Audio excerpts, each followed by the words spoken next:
Ave Maria, gratia plena, Dominus tecum, benedicta tu in mulieribus et benedictus fructus ventris tui, Iesus.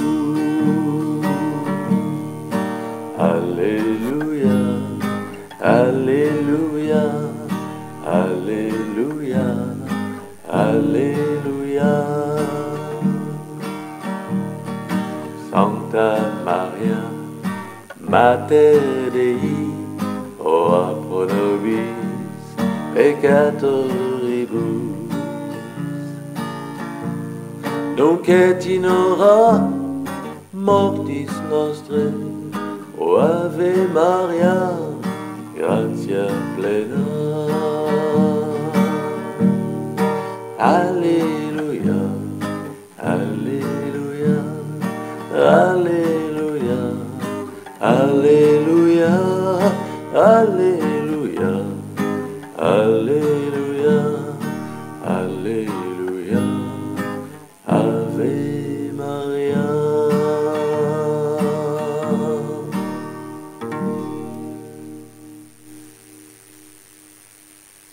Bonne journée.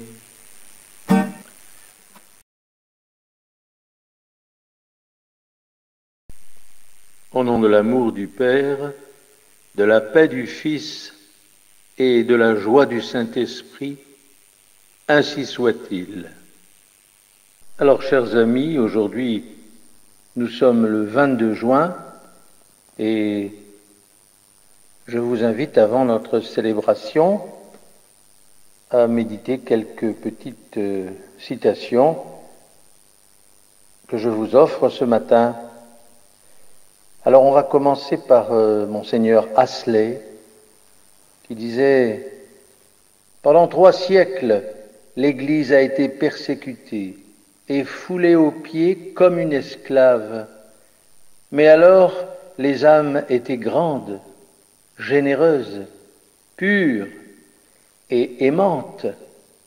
L'Eucharistie n'était point placée dans de brillants ostensoirs et ne recevait pas sur les places publiques les hommages des peuples et des rois. Mais elle reposait avec délice dans les cœurs des martyrs. Elle s'offrait dans les catacombes au milieu d'une assemblée de héros qui jouaient leur vie chaque fois qu'ils assistaient au saint sacrifice, s'exposant à voir couler leur sang en même temps que celui du divin agneau.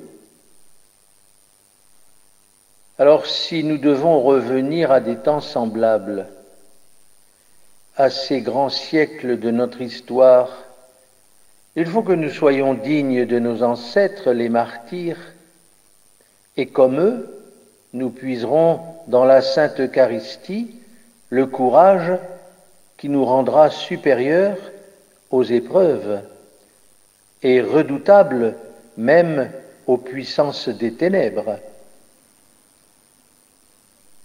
Saint Laurent, lui, était mort à petit feu, se jouant des tortures et riant des supplices parce qu'il avait bien mangé la sainte victime et s'était enivré du calice du salut,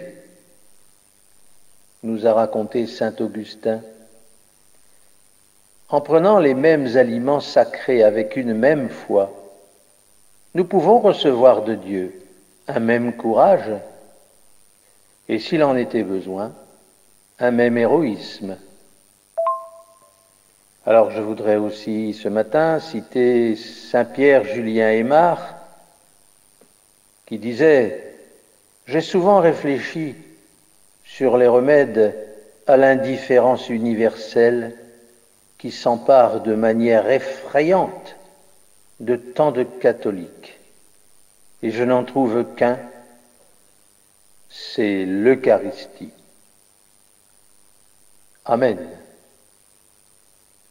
Je voudrais aussi citer par exemple Monseigneur Besson qui disait « L'Eucharistie, c'est le point où Dieu et l'âme se rencontrent. Dieu avec toutes ses grâces et l'âme avec tous ses besoins. Je voudrais enfin citer saint Alphonse de Liguori qui disait « Sachez bien que parmi toutes vos dévotions, il n'y en a pas une qui soit plus chère au cœur de notre Seigneur que de le recevoir dans la Sainte Communion. » Et puis je voudrais finir avec saint Marcellin Champagnat qui disait « La Sainte Messe, la communion, l'Eucharistie en un mot, voilà la source de la grâce, voilà la première et la plus nécessaire de toutes les dévotions, celle qui nous apporte le plus de bien et le plus de consolation. Oh, comme je plains ceux qui ne comprennent pas cette vérité. Amen. Alors hier, pour la fête des Pères, nous fêtions bien sûr notre Père éternel, le Père des cieux, parce que la volonté du Père des cieux, oui, sa volonté doit toujours être plus forte que la nôtre et plus chère pour nous que la nôtre, parce qu'elle est toujours une volonté parfaite. Vous aussi, dans la vie, chers frères et sœurs, chers nouveaux venus, chers amis, ne faites pas passer votre volonté avant celle de Dieu. Tous les obéissants se retrouveront au ciel, et alors ce sera une grande fête.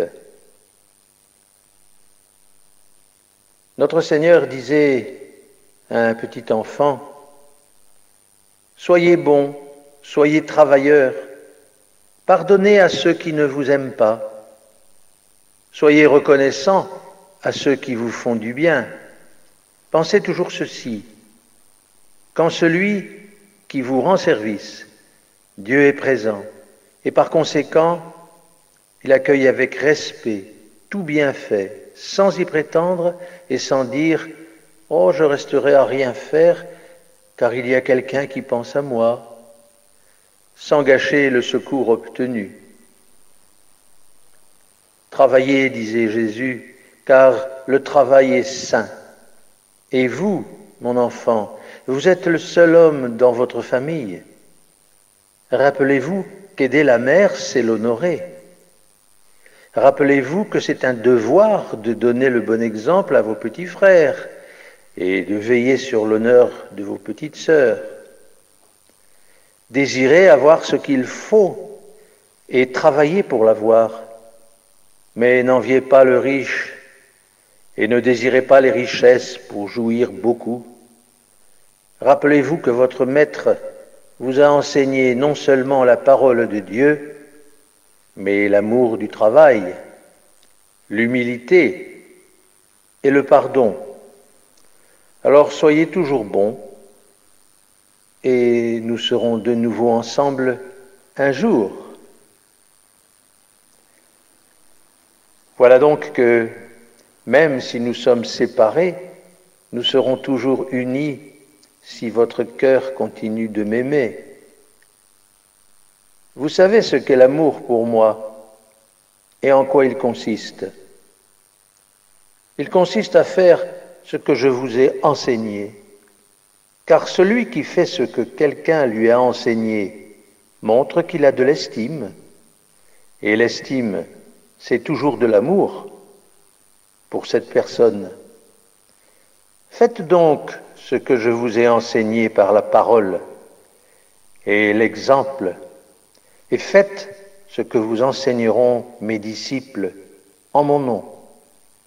Ne pleurez pas, le temps passe vite, et bientôt nous serons réunis au ciel. Amen.